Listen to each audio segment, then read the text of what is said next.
नमस्कार, live cities की night bulletin दिन भर बिहार में आपका स्वागत है। मैं हूं आपके साथ प्रीति झा। खबरों की शुरुआत करेंगे, लेकिन उससे पहले एक नजर डालते हैं आज की सुर्खियों पर। नीतीश कैबिनेट की बैठक में 18 एजेंडों पर लगी मोहर। बिहार में बीजेपी का कोई स्कोप नहीं, तेजस्वी बोले।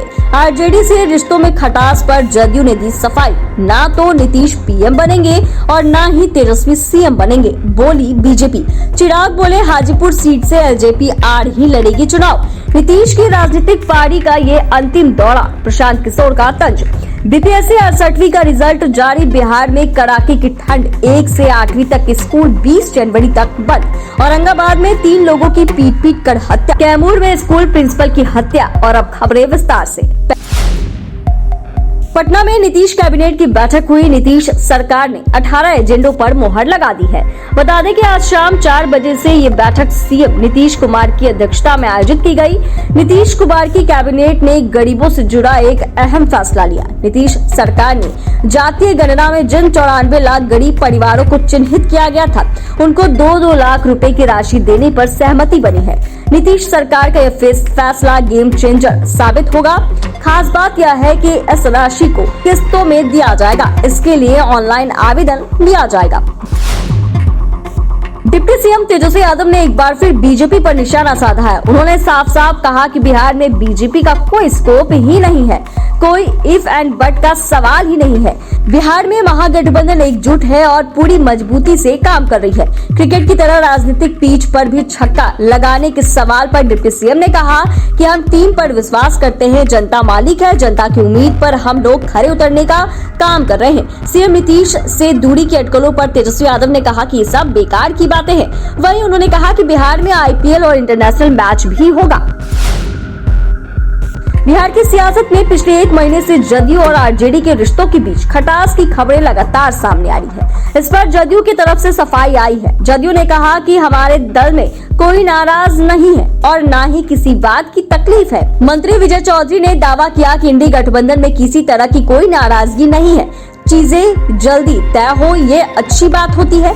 सीट शेयरिंग जल्दी होता तो अच्छा होता। वहीं आरजेडी विधायक भाई वीरेंद्र के यह कहने पर कि लालू प्रसाद के आशीर्वाद से नीतीश कुमार मुख्यमंत्री बने हुए हैं, इस पर विजय कुमार चौधरी ने कहा कि हमारा गठबंधन लालू प्रसाद की पार्टी के साथ हुआ है। बिहार में महागठबंधन की सरकार है, लेकिन सरकार में सब कुछ ठीक ठाक नहीं चल रहा है। राजद नेता यह कह रहे हैं कि नीतीश कुमार जी लालू प्रसाद यादव की कृपा से मुख्यमंत्री बने हुए हैं। ऐसे में भाजपा ने दोनों दलों के बीच खींचातान को लेकर चुटकी ली है।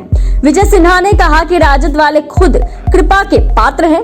नीतीश कुमार को बरगला करके लालू प्रसाद यादव महागठबंधन में ले गए हैं। लालू यादव ने सोचा था कि नीतीश कुमार से त्यागपत्र दिलवाकर बेटे को मुख्यमंत्री बना लेंगे। ना तो उनके बेटे मुख्यमंत्री बनेंगे और ना ही नीतीश कुमार प्रधानमंत्री बनेंगे। लोजपा आर के राष्ट्रीय अध्यक्ष चिराग पासवान ने चाचा पशुपति पारस की टेंशन इस बात का ऐलान करके बढ़ा दी है कि हाजीपुर लोकसभा सीट पर उनकी पार्टी का ही उम्मीदवार चुनाव लड़ेगा। चिराग हाजीपुर सीट को अपनी पार्टी की परंपरागत सीट बताया है और कहा है कि लोजपा के संस्थापक और उनके पिता ने इस क्षेत्र को अपने खून पसीने से सींचा है। ऐसे में किसी और का इस सीट पर अधिकार नहीं हो सकता। हाजीपुर सीट पर जारी चाचा भतीजे की जंग थमने का नाम नहीं ले रही है। बेगूसराय में चुनावी रणनीतिकार और जनसुराज के सूत्रधार प्रशांत किशोर ने एक बार फिर बिहार के मुख्यमंत्री नीतीश कुमार पर निशाना साधा है। उन्होंने कहा कि नीतीश कुमार की राजनीतिक पारी का यह अंतिम दौर चल रहा है। उन्हें खुद नहीं मालूम कि वे क्या बनना चाहते हैं और कहां रहना चाहते हैं। नीतीश कुमार के मन की खुशफहमी है कि पूरा देश चाहता है कि उन्हें प्रधानमंत्री बना दिया जाए। आरजेडी का एक भी सांसद लोकसभा में नहीं है। लोग लालू और तेजस्वी यादव से पूछते हैं कि बताइए देश का प्रधानमंत्री कौन होगा। आपकी पार्टी के पास एक भी सांसद नहीं है, तो आप कैसे तय करेंगे कि अगला पीएम कौन होगा। बीपीएससी ने 68वीं संयुक्त प्रतियोगिता परीक्षा का परिणाम घोषित कर दिया है। इस परीक्षा में कुल 322 परीक्षार्थी को सफल घोषित किया गया। 68वीं संयुक्त प्रतियोगिता परीक्षा के तहत मेंस एग्जाम में कुल 867 उम्मीदवारों का इंटरव्यू 8 से 15 जनवरी के बीच हुआ था।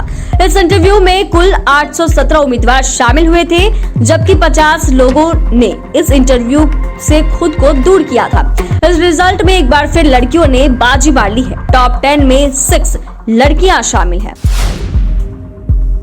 बिहार में शीतलहर का कहर जारी है और कड़ाके की ठंड पड़ रही है। भीषण ठंड को देखते हुए पटना जिलाधिकारी ने पटना जिले के 8वीं तक के सभी स्कूलों में 20 जनवरी तक पठन पाठन बंद करने का आदेश जारी किया है। बढ़ती ठंड को देखते हुए पहले भी पटना जिलाधिकारी के द्वारा 16 जनवरी तक स्कूल बंद करने का आदेश दिया गया था।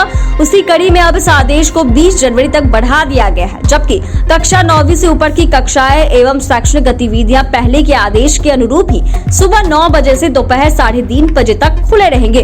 ठंड से लोगों का जीवन अस्त व्यस्त है।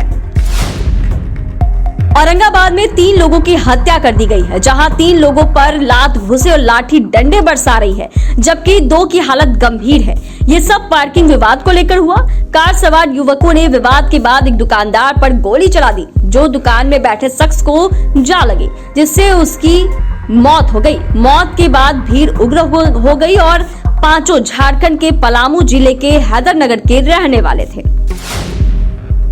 कैमूर में प्रधानाध्यापिका की हत्या से हड़कंप मच गया है। एक सप्ताह के अंदर अपराधियों ने हत्या की दूसरी घटना को अंजाम दिया है और पुलिस को खुली चुनौती दी है। मामला रामगढ़ थाना क्षेत्र का है, जहां देर रात घर लौट रही एक प्रधानाध्यापिका की पहले से घात लगाए अपराधियों ने गोली मारकर हत्या कर दी। मिली जानकारी के अनुसार जयंती सिंह अपने रिश्तेदार के घर से अपने घर आवास लौट रही थी और तभी गली में पहले से घात लगाए अपराधियों ने गोली मार दी। चैनल को सब्सक्राइब करें, फेसबुक पेज को लाइक करें। धन्यवाद।